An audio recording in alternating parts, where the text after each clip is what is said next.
74 anyos sa lalaki patay matapos mabungguan sa motorsiklo sa Leganes, Iloilo. Rider nagtaliwan man sa ospital. Nakatutok Julius Bilacol.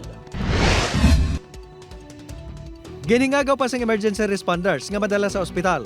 Apang binawian gid sang kabuhi ang 74 anyos nga si Carlito Abler Sr. matapos mabungguan sa motorsiklo sa barangay Gihaman, Leganes. Pasado alas 6 kahapon sang aga, tuyo kung tani mag-jogging sang biktima. Apang samtang nagatabok sa dalan, iniya nabungguan sa motorsiklo. Gatubang kita sa north, alin sa left, kadto sa right.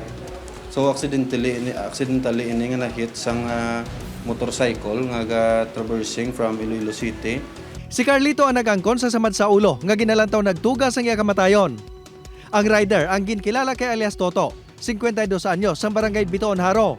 Gindalaman ini sa ospital apang kagabi, gindeklarar nga napatay bangod sa kasamaran si Alawas. Tungod sa helmet ya, wala sa gawa injury gid sa ulo, pero gadugo nga ilong pagabot namon.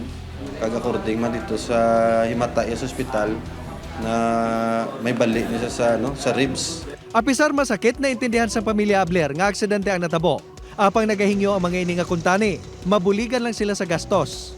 Ang hospital bills, at saka ang pagpalibing. Kahit basta matulungan lang kami.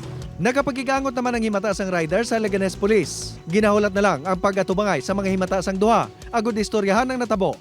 Upod kay Cirilo Rendoque, Julius Bilacaon. 1. Western Visayas.